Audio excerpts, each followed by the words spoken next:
ओम शांति। राजयोग अभ्यास के प्रथम सत्र में आपने स्वयं की आध्यात्मिक पहचान इस विषय पर समझा कि हम केवल भौतिक शरीर नहीं, लेकिन इस शरीर को चलाने वाली चेतन शक्ति आत्मा है। आत्मा अजर अमर अविनाशी है। आत्मा का स्थान शरीर में भ्रकुटी के मध्य, जहाँ हम तिलक लगाते हैं या बिंदी लगाते हैं, वो आज्ञा चक्र है। आत्मा अपने निजी स्वभाव में ज्ञान स्वरूप है, प्रेम स्वरूप है, शांति स्वरूप है, आनंद स्वरूप है, शक्ति स्वरूप है। और परम धाम से इस सृष्टि रूपी रंगमंच पर आई है। यहाँ पंच तत्वों से बना हुआ ये प्रकृतिगत शरीर आत्मा ने धारण किया है। तो ये प्रातःकालीन सत्र में आपको बहुत विस्तार से स्पष्ट किया गया। राजयोग अर्थात आत्मा का परमात्मा से संबंध तब होता है जब पहले हमारा परिचय हो। आत्मा से परिचय हुआ, परमात्मा से अभी हमारा परिचय नहीं हुआ है। आत्मा साधक है और परमात्मा साध्य है, तो उस साध्य की पहचान होना भी आवश्यक है। हम सभी परमात्मा को याद करते हैं अपनी अपनी विधियों से, अपनी अपनी श्रद्धा परंपरा के अनुसार। हम सब परमात्मा को याद तो करते हैं, लेकिन हमारी शिकायत होती है कि मन भगवान में नहीं लगता है।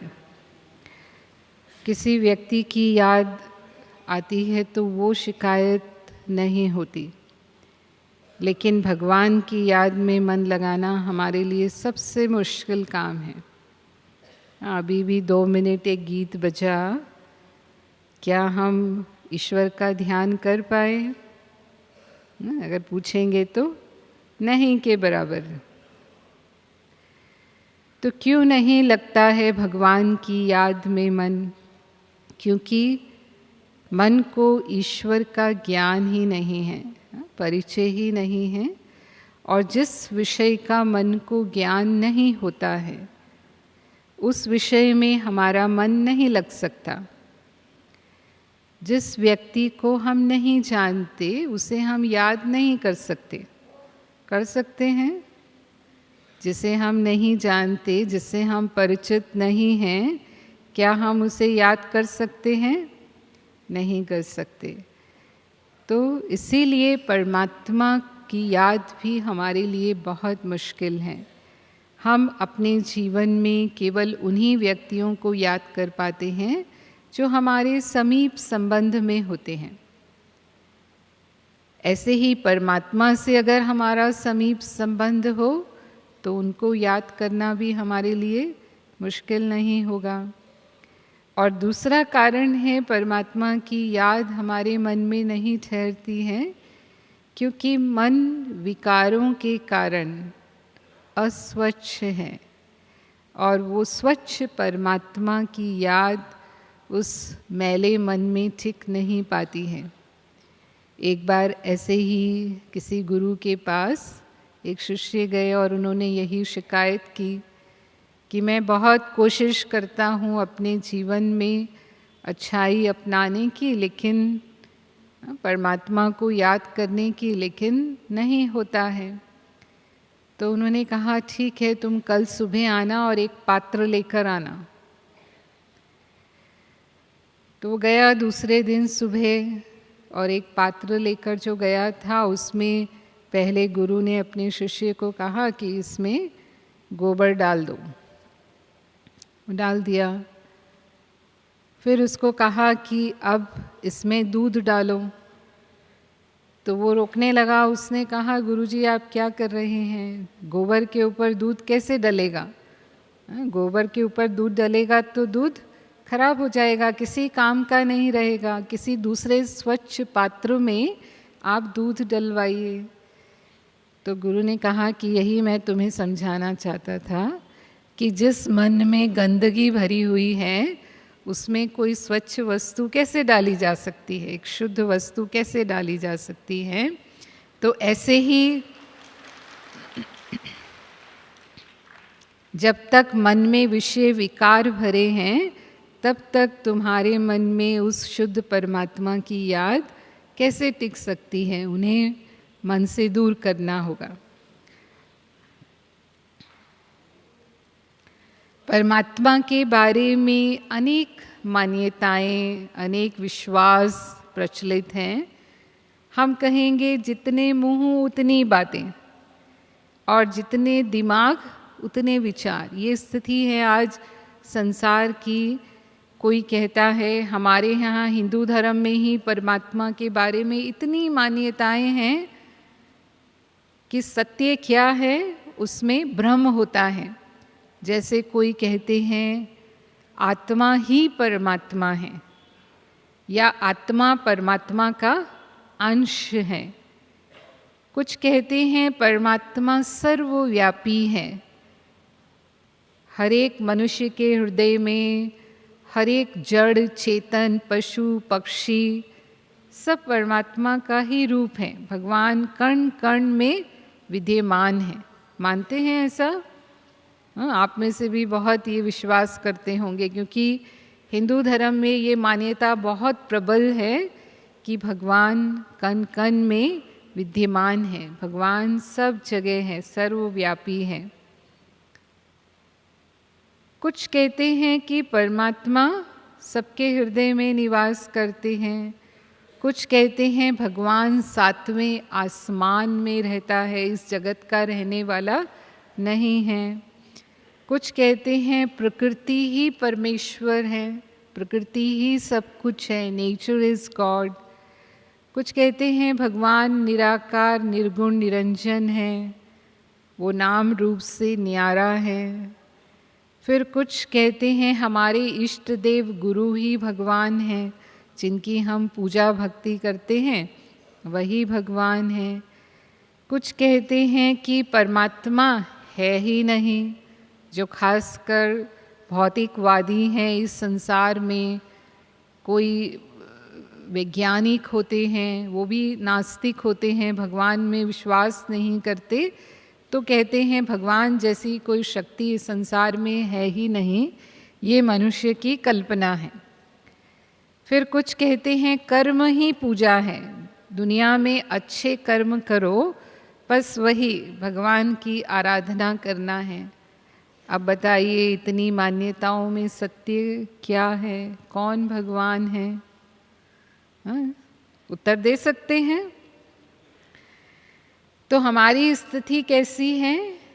एक कहानी है कि 5 अंधे एक बार किसी चिड़ियाघर में गए और हाथी से उनका सामना हो गया। तो उन्होंने तो कभी हाथी देखा नहीं था, देख भी नहीं सकते थे क्योंकि अंधे थे वो। तो हर एक ने सोचा कि हम इस हाथी को छुएंगे और वो छूने से हम अंदाज़ा लगा पाएंगे कि ये हाथी कैसा प्राणी है, कैसा जानवर है। तो हर एक अंधे ने उसको छुआ, एक ने सूंड को छुआ, एक ने कान को छुआ, एक ने पीठ को छुआ, एक ने पूंछ को छुआ, एक ने टांग को छुआ, और फिर सारे आपस में मिले और हर एक ने अपना अपना छूने का अनुभव बताया। तो जिसने पीठ को छुआ था उसने कहा ये हाथी तो मुझे दीवार जैसा लग रहा था।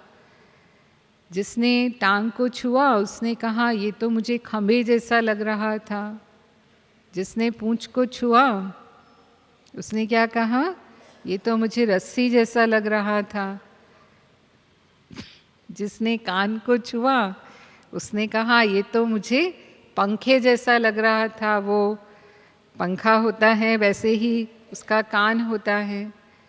और जिसने सूंड को छुआ उसने कहा ये तो मुझे पाइप जैसा लग रहा था, अब हाथी कैसा है? इन पांचों में से किसी भी जैसा नहीं है। हाथी तो बिल्कुल ही अलग प्राणी है, लेकिन क्यों वो गलती कर रहे थे? क्योंकि वो हाथी के संपूर्ण स्वरूप को एक साथ नहीं देख पा रहे। अब वही अगर हाथी के बारे में किसी और से वर्णन करें तो क्या वो हाथी का परिचय दे पाएंगे कि हाथी कैसा जानवर है? नहीं दे पाएंगे। हमारी भी स्थिति यही है, क्योंकि हम परमात्मा को देखते तो नहीं हैं। इन स्थूल चक्षुओं से भगवान हमें दिखाई नहीं देते हैं। उसे देखने के लिए तो अंतर चक्षु चाहिए।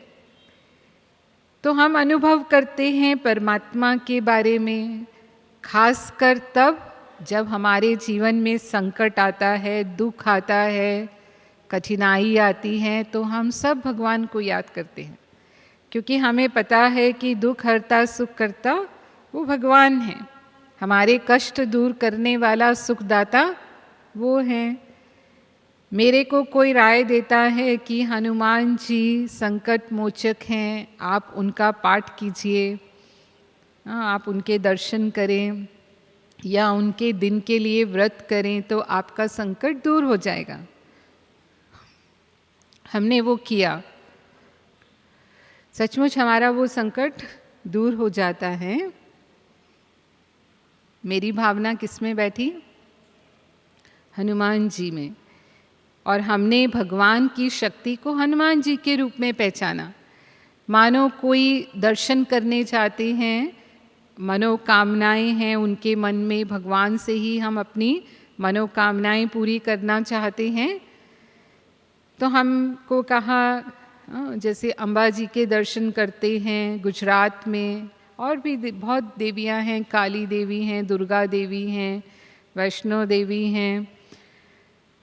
देवी के दर्शन करने गए और हमारी वो मनोकामना पूरी हो जाती है। तो मेरी भावना किस में बैठती है? भगवान को मैं किस रूप में पहचानती हूँ? उस देवी के रूप में पहचानती हूँ। लेकिन वो परमात्मा का संपूर्ण रूप नहीं है। हम उसकी शक्ति के एक अंश तक कुछ अनुभव कर पाए। जैसे उन्होंने हाथी के एक अंग को छू लिया और उसके आधार पर समझने लगे कि यही पूरा हाथी है, लेकिन पूरा हाथी तो उससे बिल्कुल अलग है। और इसीलिए परमात्मा की सत्य पहचान हमें नहीं है। हम सिर्फ उसकी कुछ थोड़ी शक्ति का अनुभव करते हैं। इसीलिए कहते हैं जाकी रही भावना जैसी, तिन देखी प्रभु मूरत वैसी। उसे भगवान वैसे ही नजर आए जैसी उसके मन की भावना थी। अगर हम ईश्वर के सत्य की बात करें तो सांसारिक रूप से जब सत्य कहा जाता है तो सत्य की परिभाषा अलग अलग क्षेत्रों में अलग अलग रूप से आज प्रचलित है। वैज्ञानिक सत्य किसे मानते हैं? वैज्ञानिक सत्य उसे मानते हैं जिसे प्रयोगशाला में आपने सिद्ध कर दिया, प्रत्यक्ष प्रमाण दे दिया, तो हाँ इसका अस्तित्व है। और अगर प्रयोगशाला में सिद्ध नहीं हुआ तो इसका अर्थ विज्ञान उसे स्वीकार नहीं करेगा।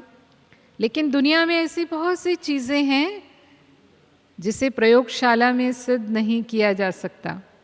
परमात्मा का विषय भी वो विषय है जिसे हम प्रयोगशाला में सिद्ध नहीं कर सकते। हाँ, एक जोक जैसा है कि जो चीज़ दिखाई देती है और नहीं दिखाई देती है, क्या वो है या नहीं।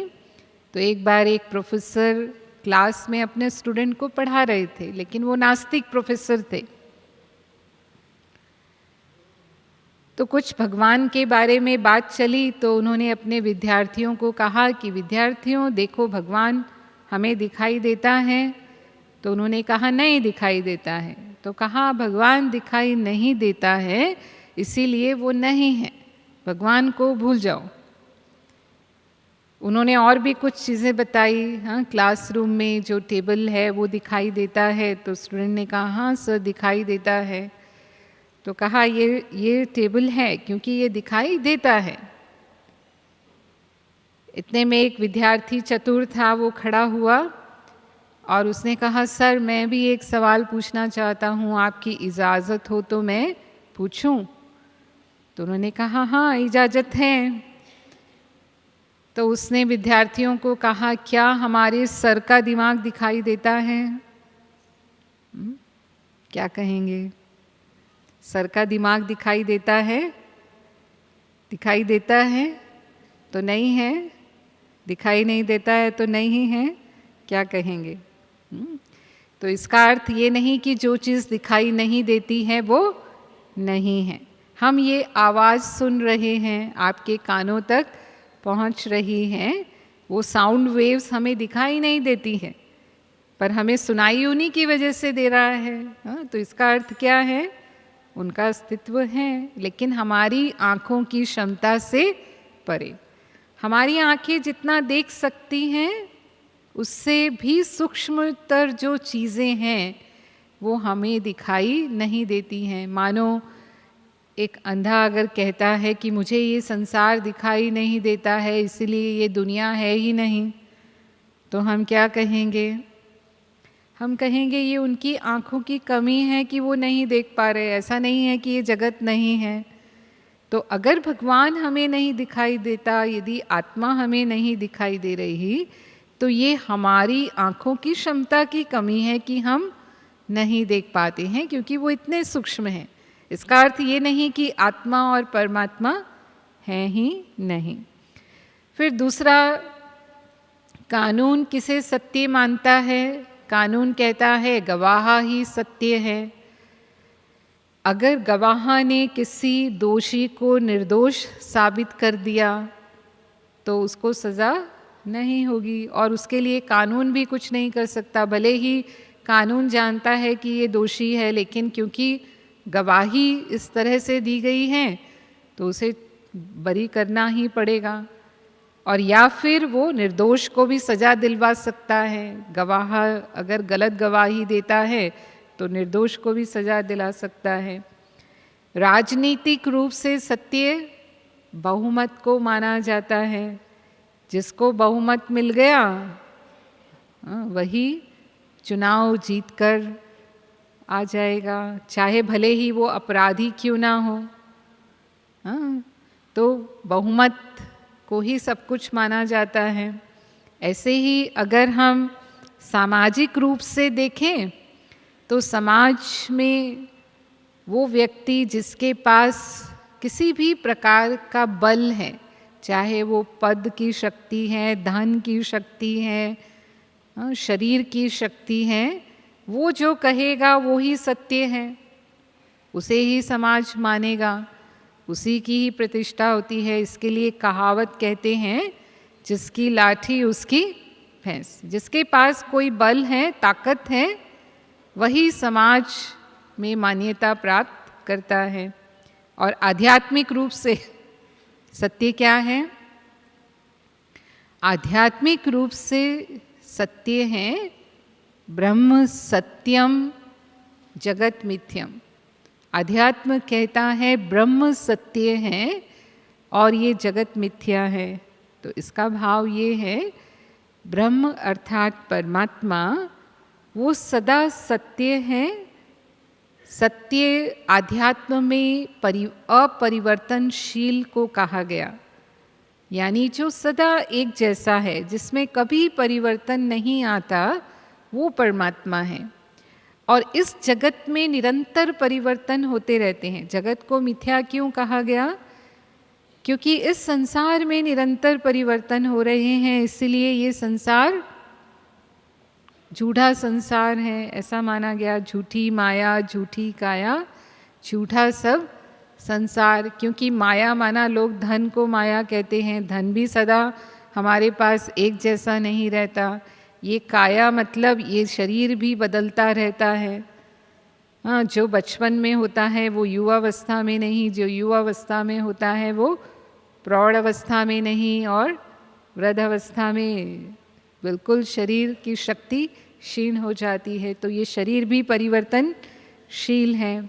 और झूठा सब संसार माना, ये संसार की जितनी भी स्थितियाँ परिस्थितियाँ हैं हर दिन बदलती रहती हैं। तो इसीलिए इस संसार को झूठा कहा गया। झूठे का मतलब ये नहीं कि दुनिया है ही नहीं, दुनिया बनी ही नहीं। तो सत्य क्या है, इसको समझने के लिए एक राजा जनक की एक कहानी कि एक बार उन्होंने सपना देखा, पड़ोसी राजा ने आक्रमण किया और उनको जीत लिया। उनको बंदी बना करके उसे दरबार में लाया गया। तो उस राजा ने कहा कि राजा जनक, मैं आपका बहुत सम्मान करता हूँ और आप जैसा चाहेंगे मैं आपके साथ वैसा ही व्यवहार करूँगा। यदि आप चाहें तो मैं आपको आपका राज्य वापस लौटा दूँगा, और नहीं तो जैसी आपकी चाह हो। तो राजा जनक ने कहा कि मुझे राज्य नहीं चाहिए, मेरे को आप जंगल में छोड़ दो, मैं सन्यासी बनना चाहता हूँ। उनको जंगल में छोड़ दिया गया। वहाँ पहुँचे तो उनको बहुत भूख लगी हुई थी, तो उन्होंने सैनिकों को कहा कि एक समय का भोजन का प्रबंध आप मेरे लिए कर दो, फिर आप जा सकते हो। तो वो सैनिकों ने भोजन की थाली परोसी और राजा जनक के सामने लाई। पर वो जंगल था, ऊपर आसमान में चील उड़ रहे थे। तो जैसे ही चील ने वो भोजन की थाली देखी तो उसने झपट्टा मारा और थाली से रोटी लेकर उड़ गई। इतने में ही उनकी नींद खुल गई और उन्होंने देखा कि मैं तो अपने बिस्तर पर हूँ, कोई जंगल नहीं, कोई चील नहीं, कोई राजा ने आक्रमण नहीं किया। पर उनके मन में विचार चलने लगा कि ये कैसा सपना मैंने देखा, क्या राज है इसका। तो सुबह दरबार लगा और उनके गुरु अष्टावक्र थे, वो दरबार में उपस्थित थे। तो राजा जनक ने सारी बात सुनाई, कहा कि मैंने ऐसा सपना देखा, क्या इसका रहस्य है। तो अष्टावक्र ने कहा, महाराज, उन्होंने पूछा क्या सत्य है, मेरा ये वर्तमान सत्य है या मेरा वो सपना सत्य है।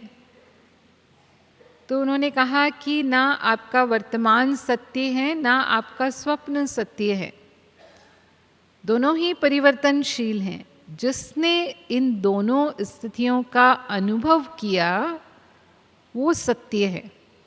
किसने अनुभव किया? हाँ, किसने अनुभव किया दोनों स्थितियों का? हाँ, कोई जवाब दे सकते हैं? आत्मा ने अनुभव किया। तो आत्मा सत्य है, क्योंकि आत्मा सदा है, आत्मा अजर अमर अविनाशी है। वो इस शरीर रूपी वस्त्र को भले ही परिवर्तन करती रहती है, लेकिन आत्मा सदा ही है। ऐसे परमात्मा भी सदा ही है। इसीलिए एक सत्य का अर्थ होता है अविनाशी। तो परमात्मा की परिभाषा या परमात्मा कौन है, उनका सत्य परिचय क्या है, वो 5 बातें उसकी कसौटी हैं। जैसे सुनार के पास सोने की शुद्धता की कसौटी होती है, उससे वो समझ जाता है कि ये सोना कितने कैरेट का है, गलत है या सही है, सोना है भी या नहीं, नकली है या असली है। तो भगवान की भी जितनी मान्यताएं आज हम इस संसार में सुनते हैं, उनमें से कौन सी मान्यता सत्य है, कौन सा सत्य स्वरूप है ईश्वर का, उसकी 5 बातें हैं जो उसकी कसौटी हैं। ईश्वर वो शक्ति है जो सर्वधर्म मान्य है, जिसे संसार की विश्व की सभी आत्माएं स्वीकार करती हैं। चाहे वो किसी भी धर्म का है, जाति का है, देश का है, भाषा का है, हम उसे क्या भी नाम देते हैं, लेकिन वो उसे स्वीकार करते हैं, उस स्वरूप को स्वीकार करते हैं। दूसरा है वो सर्वोच्च शक्ति है, सबसे ऊंचा है परमात्मा। तीसरा है परमात्मा सर्व से न्यारा है। जन्म मरण, पाप पुण्य, कर्म फल, सुख दुख, इन सब से परमात्मा न्यारा है। वो हमारे जैसे कर्म बंधन में, इस संसार के चक्र में नहीं आते हैं। परमात्मा सर्वज्ञ है, यानी वो तीनों कालों को जानने वाला है, तीनों लोकों का ज्ञाता है। वो सर्व का दाता है और सर्व गुणों से संपन्न है, उसे हम परमात्मा कहेंगे। तो जितने भी धर्म की आत्माएं हैं, हम ये देखते हैं कि उन्होंने ईश्वर को किस रूप में स्वीकार किया। क्योंकि वो सर्व धर्म मान्य हैं, तो अन्य धर्मों की आत्माओं ने परमात्मा को किस रूप में स्वीकार किया, अगर हम ये समझें तो हमें समझ में आ जाएगा कि सभी धर्मों में मान्य स्वरूप क्या है। तो ईसा मसीह जो कृष्ण धर्म के स्थापक रहे, उन्होंने ईश्वर के बारे में कहा, God is light, I am the son of God, lead me Dai kindly light. उसने कहा कि परमात्मा ज्योति है, मैं उस पिता का पुत्र हूँ और उस परम ज्योति से मैं प्रार्थना करता हूँ। और इसीलिए जो लोग चर्च में प्रेयर करने के लिए जाते हैं, वो हमेशा एक कैंडल लाइट जलाते हैं। वहाँ पर एक कैंडल बड़ी हमेशा ही जलती रहती है, और जो भी जाता है वो वहाँ पर एक मोमबत्ती जलाता है, जो परमात्मा के प्रकाश का स्वरूप है। कभी भी ईसा मसीह ने नहीं कहा कि मैं भगवान हूँ, हमेशा ही अपने को उस पिता का पुत्र बताया। ऐसे ही मुस्लिम धर्म में पैगंबर मोहम्मद साहब हुए और उन्होंने अल्लाह के बारे में कहा, नूरे इलाही। इलाही माना अल्लाह, नूर माना प्रकाश। ये उर्दू शब्द है ज्योति के लिए। हिंदी में हम ज्योति कहते हैं, इंग्लिश में लाइट कहते हैं, उर्दू में उसे नूर कहते हैं। नूर माना भी लाइट होता है। तो उन्होंने भी कहा अल्लाह नूर है। आदम को खुदा मत कहो, आदम खुदा नहीं, खुदा के नूर से आदम जुदा नहीं। ऐसा उन्होंने कहा कि उस खुदा का नूर मुझ में उतरा है, मैं खुदा नहीं हूँ। अपने आप को उन्होंने कभी भी अल्लाह नहीं बताया। और जो मुस्लिम हैं, जब वो मस्जिद में जाते हैं तो हम देखते हैं कि मस्जिद में मूर्ति पूजा नहीं होती है, वो सिर्फ उनकी शिक्षाओं का पाठ करते हैं, जिसे वो नमाज कहते हैं या कुरान पढ़ते हैं। लेकिन किसी भी मूर्ति की पूजा मुस्लिम धर्म में नहीं होती, क्योंकि अल्लाह को उन्होंने कोई रूप नहीं बताया। वो लाइट है, सिर्फ ऐसा कहा। और जब वो हज करने जाते हैं तो वहाँ मक्का मदीना में आप देख रहे हैं चित्र में, मक्का मदीना में संगे अस्वद जो स्थान है, वहाँ पर एक काबा पत्थर है, गोल पत्थर है, जिसे वो परिक्रमा देते हैं आजकल। पहले चूमते थे, लेकिन अब भीड़ बहुत होती है तो वो सिर्फ उसकी परिक्रमा करते हैं। और वो भी एक गोल सा पत्थर है, कोई मनुष्य रूप नहीं है।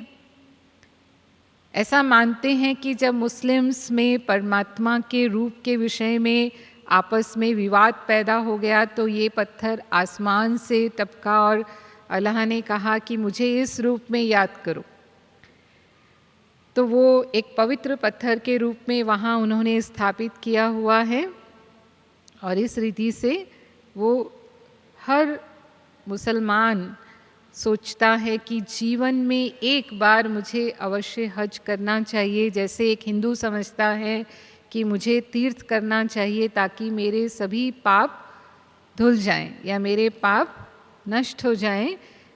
तो पाक होने के लिए, पवित्र होने के लिए वो हज करने के लिए जाते हैं। ऐसे ही सिख धर्म में गुरु नानक देव जी ने कहा, एक ओंकार सतनाम, अकाल पुरुष, कर्ता पुरुष, निर्भय निर्वैर, अजोनी साहब। ये उनके गुरुमुखी भाषा के शब्द हैं, जिसका अर्थ है परमात्मा एक है, निराकार है। इसलिए हमेशा उनकी उंगली इस रूप में दिखाई जाती है। तो एक है, निराकार है और वो सदा सत्य है, काल से परे है। इसीलिए गुरुद्वारे में कभी आप गए हों तो वहाँ भी कोई मूर्ति पूजा नहीं होती है। गुरु ग्रंथ साहब जो उनके गुरुओं की शिक्षाएं हैं, सिखों के 10 गुरु हुए, वो 10 गुरु की शिक्षाओं को उन्होंने संकलन करके एक धर्म पुस्तक बनाई जिसे गुरु ग्रंथ साहब कहा, और उसे सब पढ़ते हैं और इस तरह से वो परमात्मा को याद करते हैं। तो सिख धर्म में भी एक निराकार परमात्मा की ही मान्यता है।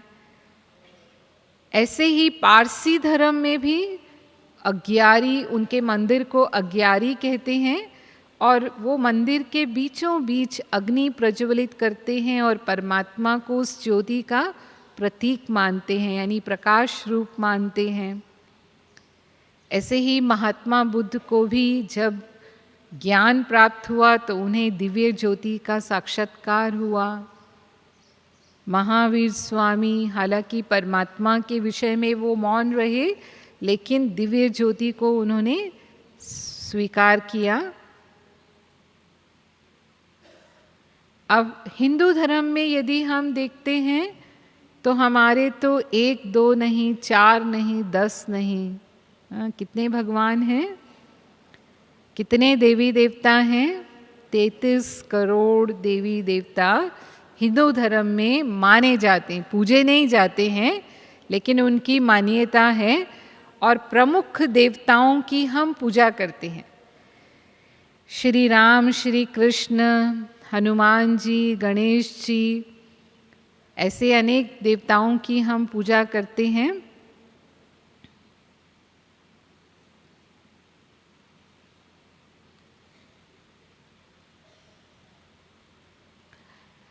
देवियों की पूजा करते हैं। पर हम देखते हैं कि जो भी देवताएं हैं उनको भी जब जीवन में कुछ शक्ति की आवश्यकता हुई तो उन्होंने किसकी पूजा की? जैसे राम को जब शक्ति की आवश्यकता थी, उन्हें रावण से युद्ध करना था, समुद्र पार करके जाना था, तो उन्होंने शिव की भक्ति की, समुद्र किनारे शिवलिंग की स्थापना की और उसे कहा रामेश्वरम। रामेश्वरम एक संस्कृत शब्द है जिसका अर्थ होता है राम के ईश्वर। तो राम के ईश्वर कौन हुए? शिव हुए। ऐसे ही कृष्ण ने भी महाभारत के पहले वृंदावन में एक स्थान है गोपेश्वरम, वहाँ शिव की पूजा की और महाभारत युद्ध के लिए पांडवों को भी पहले शिव की पूजा करवाई और इस तरह से युद्ध में विजय प्राप्त करने की शक्ति प्राप्त की। शंकर जी को भी सदा तपस्या में लीन दिखाया जाता है। कैलाश पर्वत पर वो किसकी तपस्या में लीन हैं? तो ज़रूर उनसे ऊंचे शिव हैं जिनकी वो तपस्या करते हैं, उनके आगे हमेशा शिवलिंग दिखाया जाता है। शंकर जी की मूर्ति के सामने कई मंदिरों में सामने शिवलिंग दिखाते हैं। ऐसे ही देवियों को शिव शक्ति कहते हैं। जितनी भी देवियों की हम पूजा करते हैं, दुर्गा, काली, अम्बा या और भी अन्य जो देवियां हैं, ऐसा मानते हैं संसार में जब आसुरी शक्तियां बहुत बढ़ गई तो उन आसुरी शक्तियों के संहार के लिए शिव ने देवियों को उत्पन्न किया, इसलिए उन्हें असुर संहारिणी कहते हैं। हर एक देवी ने किसी ना किसी असुर का संहार किया है और इसीलिए उन्हें अस्त्र शस्त्रधारी दिखाते हैं, अष्टभुजाधारी इस रूप में उन्हें दिखाया जाता है। तो शिव शक्ति है अर्थात परमात्मा शिव उनके रचयिता हैं, शिव की वो रचना है, तो उनके भी ऊपर रचयिता शिव हो गए। तो जितने भी देव देवियों को हम जानते हैं, अगर हम गणेश जी की पूजा करते हैं तो गणेश जी के भी पिता शिव हो गए। अगर कोई हनुमान की भक्ति करते हैं तो हनुमान जी के इष्ट राम हैं और राम के इष्ट शिव हैं, तो सर्वोच्च फिर भी शिव हुए। मानो हम किसी गुरु को मानते हैं, मानो कोई विवेकानंद को मानते हैं, तो वो गुरु भी किसी की आराधना करते हैं। तो विवेकानंद ने रामकृष्ण परमहंस को गुरु बनाया। रामकृष्ण परमहंस काली देवी के भक्त थे और काली देवी शिव की शक्ति हैं। तो इस तरह से वो फिर शिव सर्वोच्च हो गए।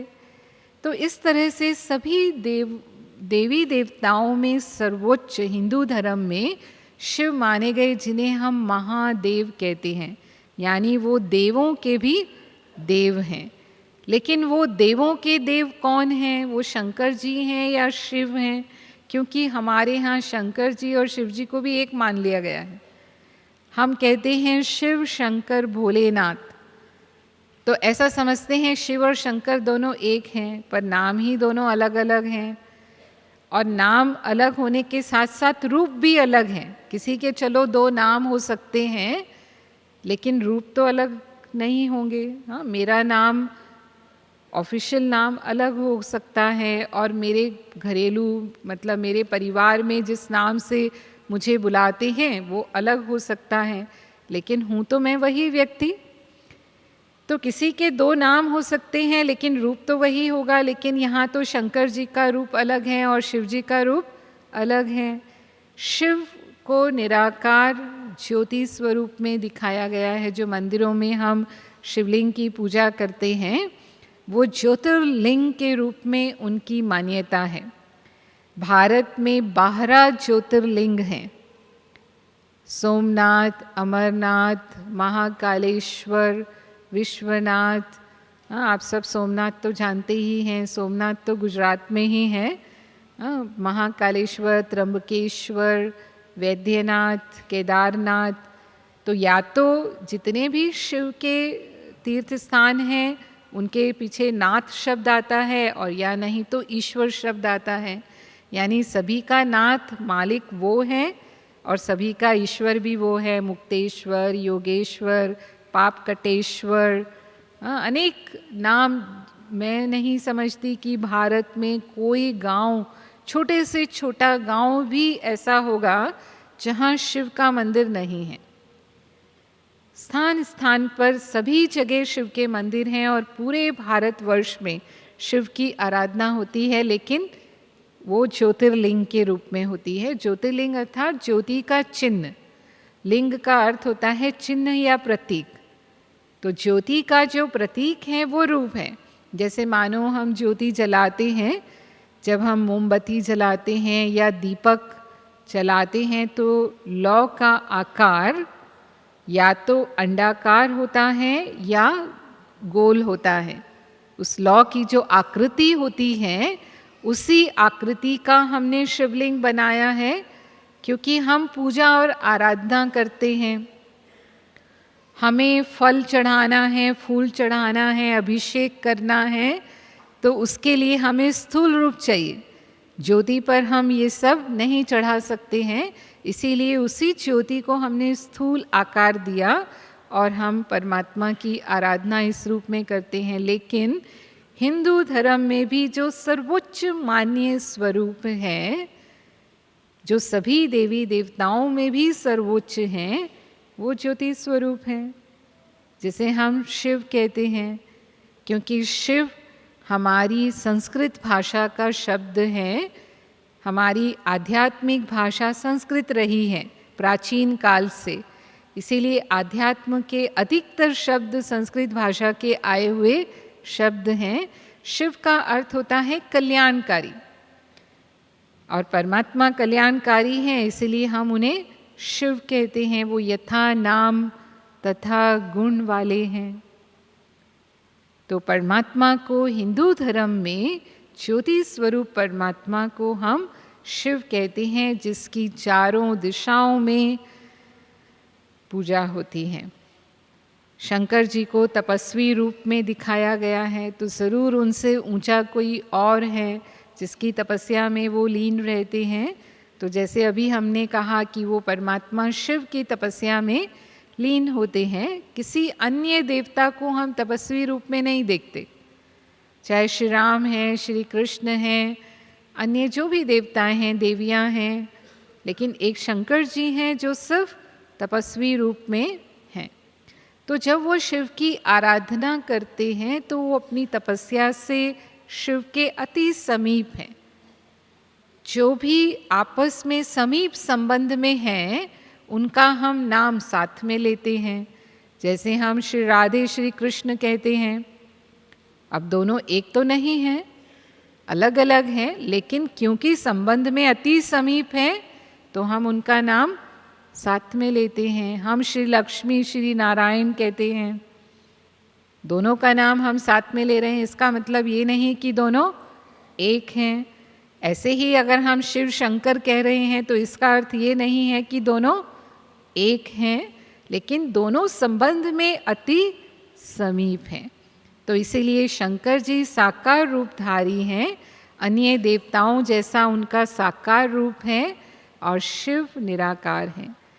शिव निराकार ज्योति बिंदु स्वरूप हैं, और यही स्वरूप अन्य सभी धर्मों में भी स्वीकार किया गया। जो अभी हमने देखा, हर एक धर्म ने परमात्मा को ज्योति स्वरूप माना, भले उन्होंने अपनी भाषा में उन्हें नाम दिया। क्रिश्चियंस ने कहा गॉड फादर, मुसलमानों ने कहा खुदा, अल्लाह, हमने उसे प्रभु परमात्मा ईश्वर नाम से कहा। सिख धर्म ने उसे वाहे गुरु कहा, लेकिन है वो वही स्वरूप, एक निराकार परमात्मा ज्योति बिंदु स्वरूप, जिसको हम सभी याद करते हैं। समस्त विश्व की आत्माएं यानी मुस्लिम्स भी उसे ही याद कर रहे हैं,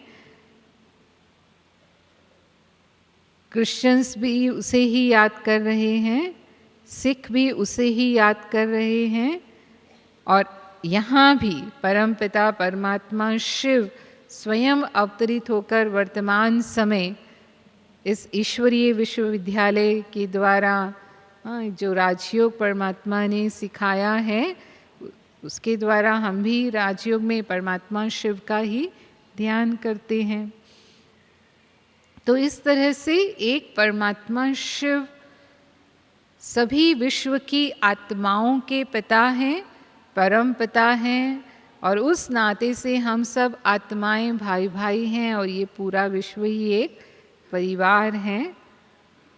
परमात्मा का यथा नाम तथा गुण है। दुनिया में यथा नाम तथा गुण नहीं होता है, नाम कुछ और होता है और गुण कुछ और होते हैं। नाम होगा शांति, और जीवन में ज़रा भी हो सकता है। नाम होगा संतोष, और जीवन में होगा ही नहीं संतोष। नाम होगा अमीर चंद, और होंगे बिल्कुल गरीब। नाम होगा लक्ष्मी, और होता है ना ऐसा। इस पर भी एक जोक आता है कि एक बार एक गांव के व्यक्ति की शादी हुई, तो उसकी जो पत्नी थी उसको उसका नाम पसंद नहीं आया, उसका नाम छज्जूमल था। अब गांव का था तो उसका नाम ऐसे ही था गांव जैसा, तो छज्जूमल नाम था। तो उसने कहा ये क्या नाम है, आपको अपना नाम बदलना पड़ेगा। तो बहुत भोला था वो, उसने सोचा कि कोई बात नहीं, मैं 3-4 लोगों से मिलता हूँ और मुझे जिसका नाम अच्छा लगेगा वही नाम मैं रख लूँगा। तो जैसे ही वो गली में निकला तो देखा एक औरत है, ओखली कूट रही है। तो उसने उसका नाम पूछा तुम्हारा नाम क्या है, तो उसने कहा मेरा नाम लक्ष्मी है। तो सोचने लगा ये लक्ष्मी है और ओखली कूट रही है, ठीक नहीं है। फिर वो आगे गया, एक भीख मांग रहा था, तो उसने पूछा तुम्हारा नाम क्या है, तो उसने कहा मेरा नाम धनपत है। तो उसने कहा धनपत है और भीख मांग रहा है, ठीक नहीं है। फिर वो आगे गया तो एक मुझे हंसी आ रही, जिसकी मृत्यु हो गई थी उसको ले जा रहे थे। तो उसने सोचा कि इनका नाम जो होगा अगर अच्छा होगा तो वही रख लूँगा। तो पूछा तो उनका नाम था अमरनाथ। तो उसने कहा अरे अमरनाथ जी मर गए, ठीक नहीं है। वो घर वापस आ गया। तो उसने कहा लक्ष्मी कूटे ओखली, धनपत मांगे भीख, अमरनाथ जी मर गए, मेरा छज्जू नाम ही ठीक।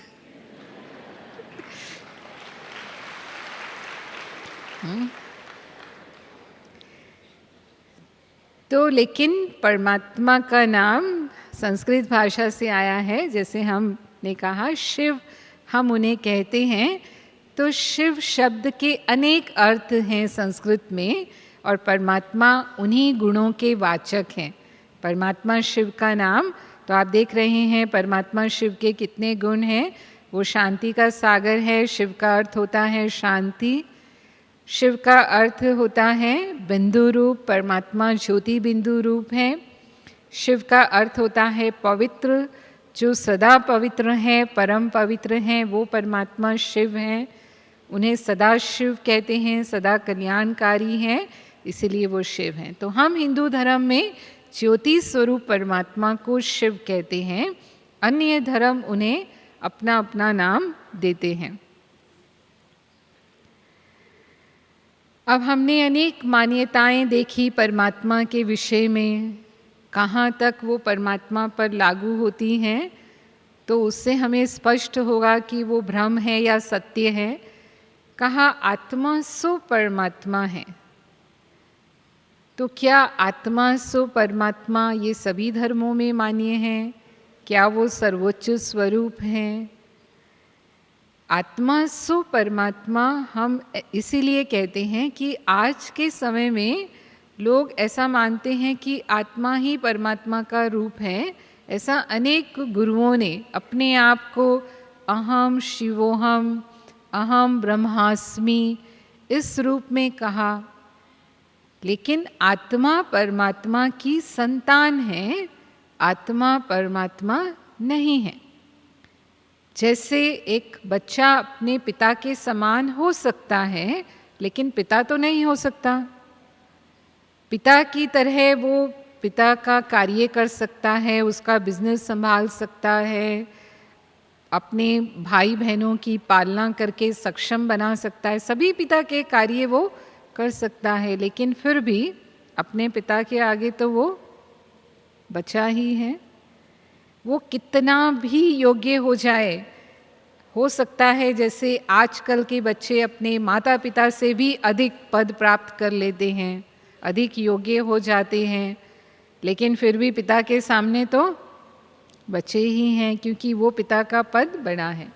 कभी भी वो पिता नहीं हो सकते। ऐसे ही आत्मा पुरुषार्थ करके परमात्मा के समान हो सकती है, परमात्मा के समान पूज्य हो सकती हैं, परमात्मा के समान गुणवान हो सकती हैं। जैसे हमारे यहाँ अनेकों ने उस स्थिति को प्राप्त किया और वो पूज्य भी हैं। आज हम सब उनकी पूजा करते हैं। आज जितने भी हमारे देवी देवता हैं, ये सब देवात्माएं हैं जिनको हम भगवान ही कहते हैं। भगवान राम, भगवान कृष्ण या भगवान गणेश, जो भी हैं उनको हम भगवान ही मानते हैं, क्योंकि उनके गुण ईश्वर तुल्य थे। वो अपने पिता समान हुए, लेकिन वो अनेक आत्माएं हैं जो देवात्माएं हैं। इस संसार में अनेक महान आत्माएं हुई, अनेक देवात्माएं हुई, अनेक पुण्य आत्माएं हुई हैं और अनेक पापात्माएं भी हैं, ऐसा हम कहेंगे। वो अनेक हैं, लेकिन हम परमात्माएं हैं हुए ऐसा नहीं कहते। परमात्मा एक है, आत्माएं अनेक हैं। अपने अपने किए हुए कर्मों के अनुसार हम आत्मा को टाइटल देते हैं कि ये पाप आत्मा है, ये पुण्य आत्मा है, ये देव आत्मा है, ये महान आत्मा है। जैसे हम महात्मा बुद्ध कहते हैं, तो महात्मा गांधी हम कहते हैं। कर्म इतने महान थे कि हमने उनको महात्मा कहा, लेकिन परमात्मा नहीं। परमात्मा एक है। वो ज़रूर हमारे आदरणीय हैं, वो हमारे लिए पूज्य हैं, क्योंकि वो हमसे श्रेष्ठ हैं। आज भी दुनिया में कोई हमसे अधिक अनुभवी होता है या किसी क्षेत्र में कोई हमसे अधिक पारंगत है, तो हम उनका सम्मान करते हैं। तो इसीलिए हम सम्मान करते हैं क्योंकि वो हमसे श्रेष्ठ है। इसी तरह से वो आत्माएं, जो महान आत्माएं हुई, वो मनुष्यों से, साधारण मनुष्यों की श्रेणी से ऊंचे थे, उनसे श्रेष्ठ थे, इसीलिए वो हमारे लिए पूज्य हुए। लेकिन परम आत्मा वो एक है।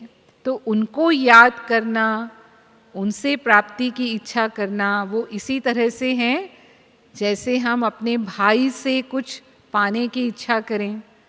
तो यदि हम अपने भाई से पाने की इच्छा करेंगे तो क्या वो हमें दे पाते हैं? हमारा पिता हमें संपत्ति का वारिस बनाता है, पिता की संपत्ति के हम अधिकारी होते हैं। भाई तो बांटने वाला होता है, हाँ, और बड़ा भाई होगा तो क्या समझेगा, मेरा हिस्सा अधिक होना चाहिए, ऐसे ही होता है। तो इसीलिए हम बहुत भक्ति पूजा पाठ करते रहे, लेकिन हमें जीवन में वो प्राप्तियां नहीं हुई जो हम पाना चाहते थे। लेकिन जब हम परमात्मा को याद करते हैं, उससे संबंध का अनुभव करते हैं, वो हमारा पिता है, वो दाता है, और उससे हमें वो सर्व प्राप्तियां होती हैं। तो आत्मा परमात्मा की संतान है। ऐसे ही माना भगवान सब जगह है, परमात्मा कहाँ रहता है, तो जवाब मिलेगा हमारे हृदय में ही तो भगवान है, कण कण में भगवान है। तो क्या भगवान सब जगह हैं? अच्छा, मान लिया भगवान सब में है और सब जगह है, तो जहाँ गुणी होता है वहाँ उसके गुण भी होते हैं। गुलाब का फूल हो और खुशबू ना हो सकता है। अग्नि जल रही है और गर्मी महसूस ना हो सकता है। सूर्य निकला हो और प्रकाश ना हो सकता है।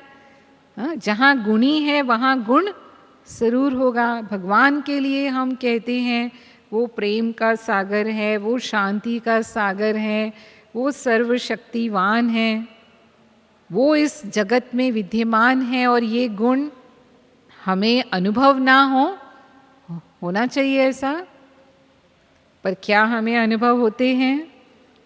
क्या हर इंसान प्रेम का रूप है? क्या हर इंसान शांति, सुख और आनंद का रूप है? क्या हर इंसान शक्तिशाली है? क्या देखते हैं हम? आज व्यक्ति में गुण कम, विकार ज़्यादा है, या हम दूसरे शब्दों में कह सकते हैं विकार सर्वव्यापक है। काम, क्रोध, लोभ, मोह, अहंकार आज हर मनुष्य में है। इसीलिए आज दुनिया में अत्याचार है, पापाचार है, दुराचार है, भ्रष्टाचार है, आप जितना भी कह लो, सब कुछ है। एक इंसान दूसरे इंसान को जान से मार देता है, खून कर देता है, तो क्या जिसने मारा उसमें भी भगवान, और जो मर गया उसमें भी भगवान? क्या भगवान ने भगवान को मारा? क्या कहेंगे? तो ये सत्य नहीं हो सकता, क्योंकि भगवान अगर हमारे अंदर है तो फिर मनुष्य गलत कर्म नहीं कर सकता है। ऐसे ही एक जानवर दूसरे जानवर को खा लेता है। हम देखते हैं मनुष्य भी दूसरे प्राणियों का मांस खाते हैं, तो क्या उन्होंने भगवान को खा लिया? कितनी गंदी जगहें होती हैं इस दुनिया में, कूड़ा करकट गंदगी, क्या उसमें भी भगवान है? कोई जानवर, अगर हमें कोई जानवर कह दे, कोई गधा कह दे, या कुत्ता कह दे, तो हमें गाली लगती है। हम कहते हैं उसमें भी भगवान है, तो हम कितना अपमान कर रहे हैं भगवान का। कहाँ कहाँ हम भगवान को कह रहे हैं कि सभी जगह परमात्मा है। तो इसका अर्थ क्या है? अगर भगवान सब जगह है तो संसार की ये दशा नहीं होती, क्योंकि माता पिता भी अगर अपने बच्चों को अपने सामने लड़ते हुए देखते हैं तो वो लड़ने नहीं देंगे। वो कहेंगे अच्छा क्या चाहिए आपको, बोलो, हम हैं ना, हमारे सामने क्यों लड़ रहे हो? तो मनुष्य भी नहीं देख सकता अपनी संतान को दुखी, तो क्या भगवान अगर इस संसार में है तो इतना सब कुछ जो अन्याय और अत्याचार इस दुनिया में है, क्या वो सिर्फ देखता है? जो सर्व समर्थ है, क्या वो कुछ कर नहीं सकता है? ये सवाल हमें भी उठता है कई बार मन में कि भगवान इस दुनिया में क्या कर रहा है। तो वास्तव में परमात्मा इस संसार में हर मनुष्य में, हर प्राणी में, कण कण में विद्यमान नहीं है। वो अपने धाम, परम धाम में निवास करते हैं। लेकिन इतनी प्रबल मान्यता कहाँ से आई कि भगवान सब जगह हैं? दो तरह से वो मान्यता बनी है। एक तो भक्तों के द्वारा, जो भगवान के परम भक्त हुए, इस भारत में ऐसे बहुत अनन्य भक्त हुए हैं जिन्होंने श्वासों श्वास ईश्वर को सिमरा है। यानी उन्होंने कोशिश की कि हमारा एक श्वास भी ईश्वर के स्मरण के बिना न जाए। अब सोचिए, कोई किसी को इतना याद करेगा तो क्या अनुभव करेगा। हाँ, दुनिया में भी किसी को किसी से बहुत लगाव होता है तो उसको हर जगह उसकी याद आती है। वो कहीं भी चला जाएगा, कुछ भी काम करेगा, भले ही वो शारीरिक रूप से तो उसके साथ नहीं है ना, लेकिन महसूस कैसे कर रहे हैं, जैसे कि वो मेरे साथी हैं। ऐसा ही होता है। भगवान के प्रति जिनका इतना प्रेम था, उन्होंने उसकी उपस्थिति को महसूस किया। उन्होंने देखा कि हम कहाँ भी उसको याद करते हैं, चाहे हम जंगल में याद कर रहे हैं, चाहे हम मंदिर में याद कर रहे हैं।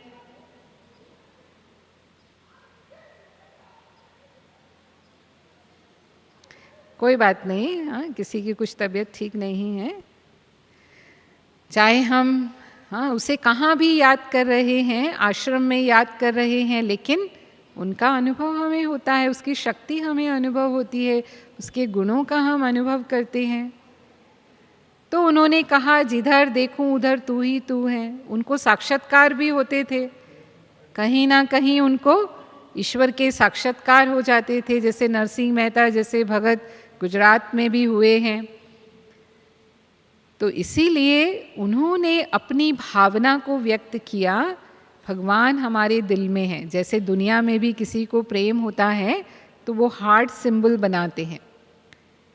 अब कोई व्यक्ति किसी के दिल में नहीं होता है, लेकिन उसकी याद, उसकी जो याद है वो इतनी है कि उसे वो इस रूप में प्रदर्शित करते हैं। तो उन्होंने भी कहा, भगवान हमारे हृदय में बसा है, इसका मतलब उसकी याद हमें इतनी है। ये भाव है, यानी ये भावनात्मक रूप से सत्य है, लेकिन सैद्धांतिक रूप से सत्य नहीं है, फैक्ट नहीं है, लेकिन भावना के रूप में उन्होंने ये बात कही और हमने उसे इस तरह से मान लिया कि भगवान तो हमारे दिल में रहते हैं। हाँ, जैसे वही किसी को किसी से प्रेम होगा तो वो कहेगा ये तो मेरे दिल में बसा है। तो दिल में बसा है इसका मतलब नहीं, जैसे एक कहावत है, आँखों का तारा है। अब आँखों का तारा है इसका मतलब थोड़ी वो आँखों में है, लेकिन इतना प्यारा है, उसके लिए ये भाव है, उसको व्यक्त करने का एक तरीका है। ऐसे ही ईश्वर हमें इतना याद है, या हमारा ईश्वर से इतना प्रेम है कि वो तो मेरे हृदय में ही बसा है, ये एक भाव है।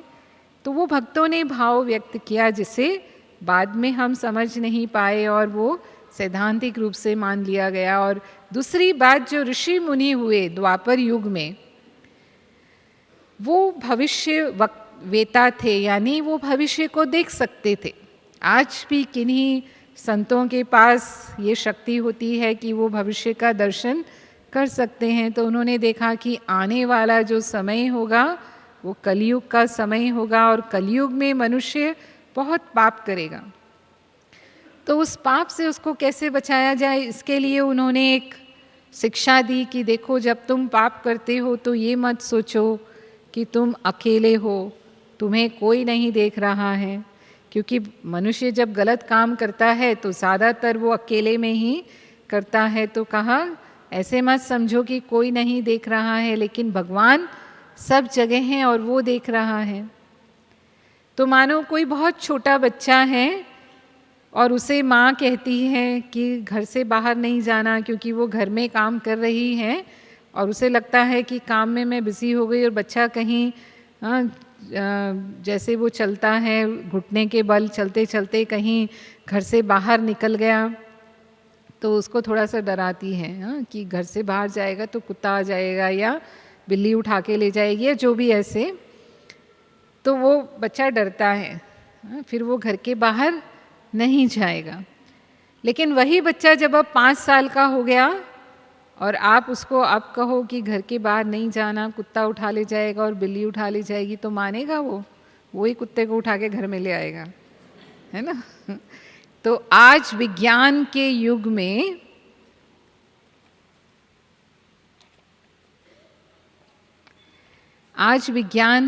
में कौन इस बात को स्वीकार करेगा कि भगवान सब जगह है और देख रहा है? क्योंकि हम देखते हैं सचमुच लोग इस बात को अब महत्व नहीं देते हैं, और उनको जो कर्म करने हैं वो मनुष्य अपने कर्म करता है, क्योंकि आज तर्क का युग है। तो इसीलिए परमात्मा सब जगह निवास नहीं करते, उनका धाम परम धाम है। जो आप प्रातःकालीन सत्र में आपने समझा, 3 लोक हैं, ये साकार मनुष्य लोक हैं, जिसमें हमारी पृथ्वी है, अन्य ग्रह उपग्रह हैं, यही सृष्टि रंगमंच है। और इसके ऊपर जहाँ विज्ञान की पहुँच नहीं है, दूसरा लोक है आकारी लोक, सूक्ष्म वतन जिसे कहते हैं, और उसके ऊपर जो निराकारी लोक परम धाम है, मूल वतन है, वहाँ पर परमात्मा निवास करते हैं।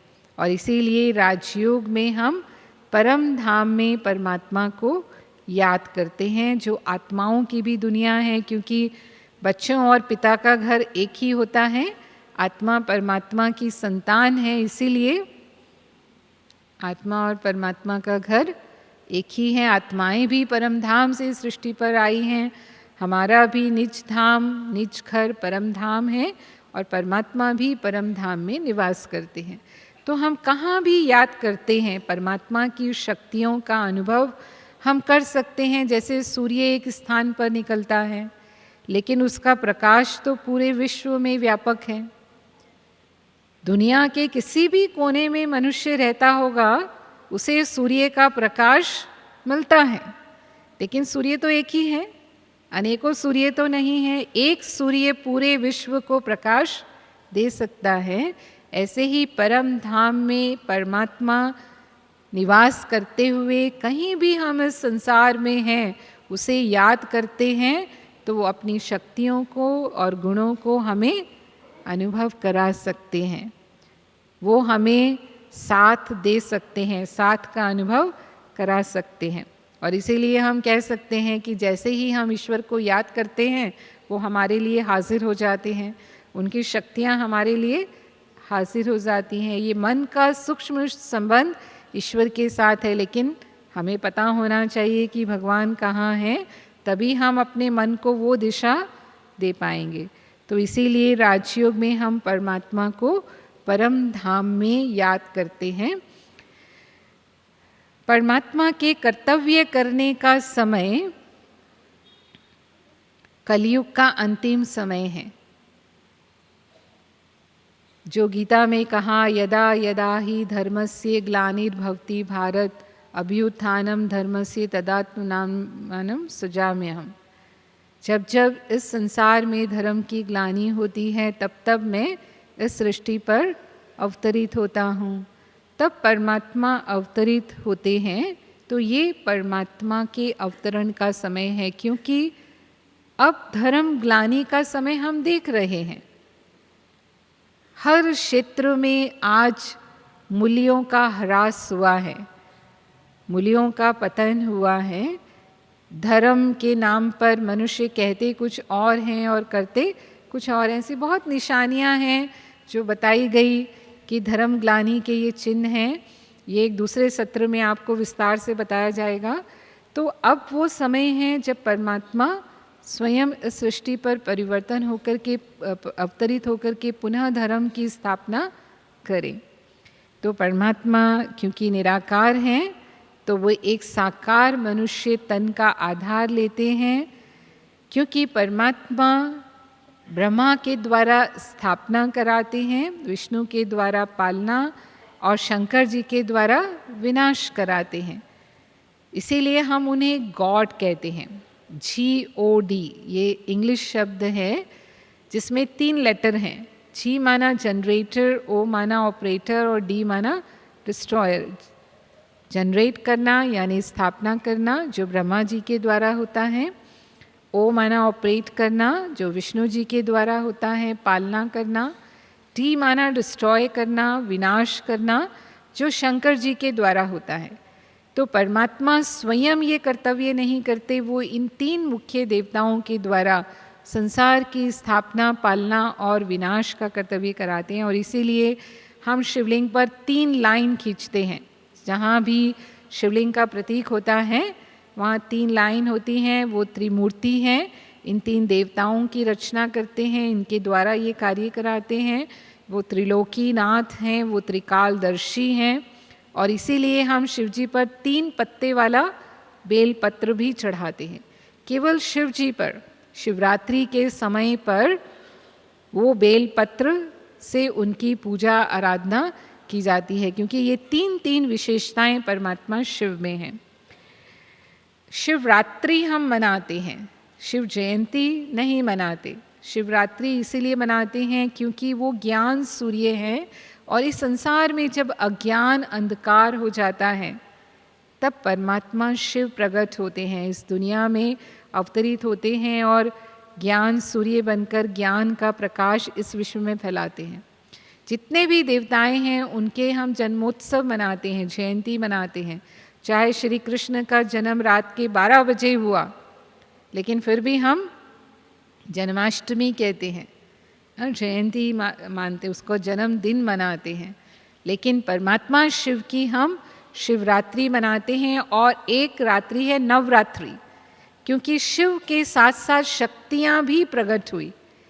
जब शिव इस सृष्टि पर अवतरित हुए तो उनके साथ साथ इस संसार से आसुरी शक्तियों का संहार करने के लिए, समापन करने के लिए परमात्मा ने शक्तियों को निमित्त बनाया। और इसीलिए वो भी रात्रि के समय ही, उस अज्ञान काल में ही शिव के साथ प्रकट हुई। इसीलिए नवरात्रि भी रात्रि मनाई जाती है। परमात्मा को एक नाम शंभु भी देते हैं, शिव को शंभु भी कहते हैं। शंभु भी संस्कृत शब्द है जिसका अर्थ होता है स्वयं भू। संस्कृत में भू का अर्थ होता है उत्पन्न होना, यानी जो स्वयं उत्पन्न हुआ है वो शिव है।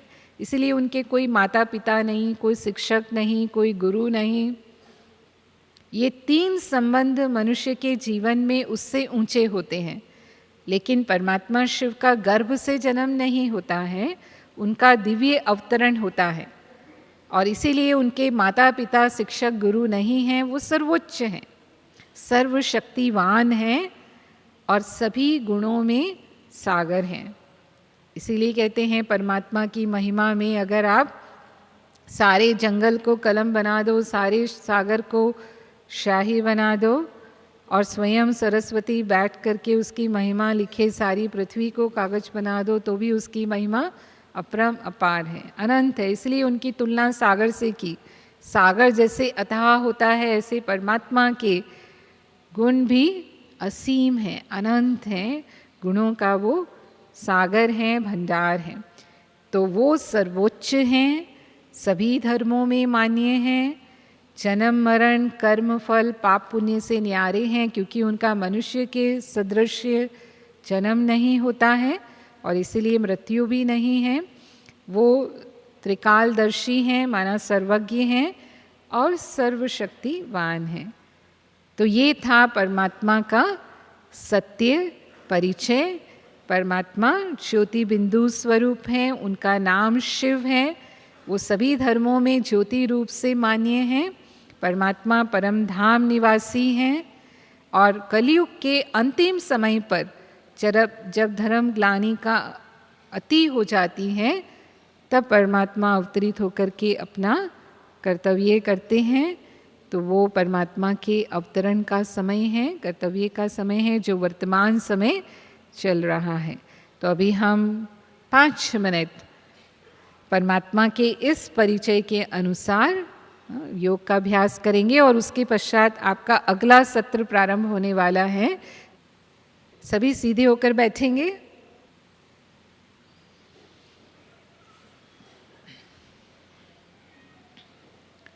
अपने मन को आसपास के सभी व्यक्तियों से, आवाज़ों से न्यारा कर लें और जो जो विचार मैं आपको दूंगी उसी अनुसार आप चिंतन करेंगे और अनुभव करें।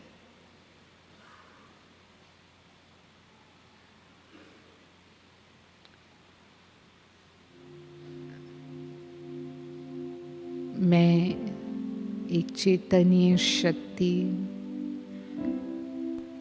दिव्य शक्ति आत्मा हूँ।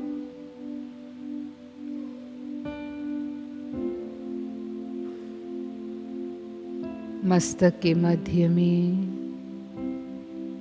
चमकते हुए सितारे के समान मैं ज्योति पुंज हूँ। मैं अजर अमर अविनाशी हूँ। इस संसार में अनेक नाम रूप वाले शरीर लेकर मैंने सृष्टि रूपी रंगमंच पर अपना पार्ट बजाया है।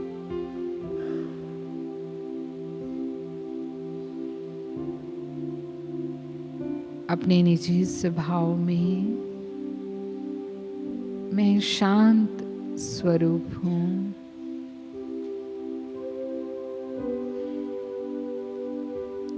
प्रेम स्वरूप हूँ।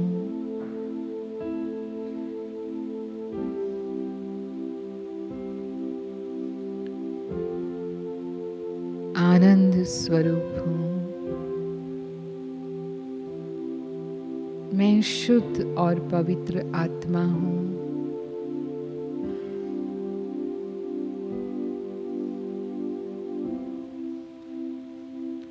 मेरे पिता परमात्मा इस भौतिक जगत से पार परम धाम निवासी हैं,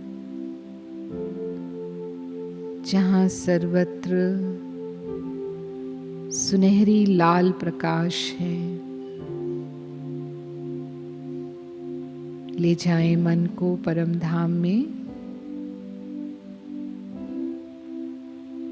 और अपने मन रूपी चक्षु से परमात्मा की ज्योति स्वरूप को देखें। शिव बाबा मेरे ही समान ज्योति बिंदु स्वरूप हैं।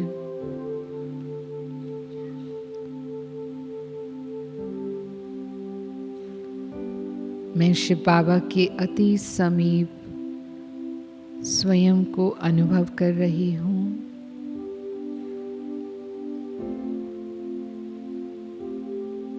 वो शांति के सागर हैं। उनकी शांति की किरणें, प्रकाश मुझ आत्मा को, मेरे मन को शांत कर रहा है।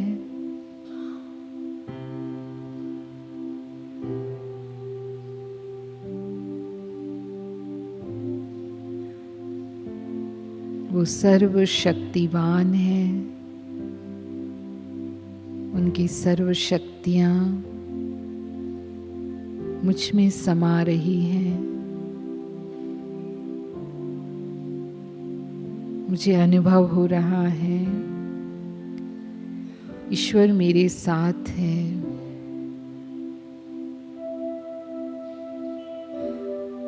शिव बाबा ही मेरे सच्चे माता पिता, शिक्षक और सतगुरु हैं।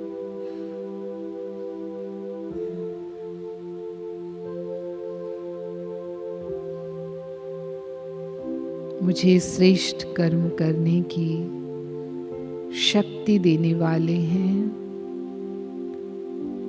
कल्याणकारी हैं, दुख हरता सुख करता है। मेरी मुश्किलों को सहज बनाने वाले हैं।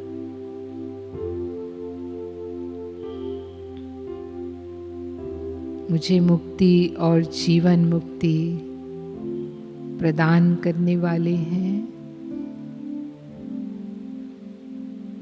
शिव बाबा से शांति और शक्ति का अनुभव लेकर मैं पुनः इस भौतिक जगत में स्वयं को अनुभव कर रही हूँ, लेकिन अब मेरे मन की स्थिति पहले से अधिक शांत और शक्तिशाली है।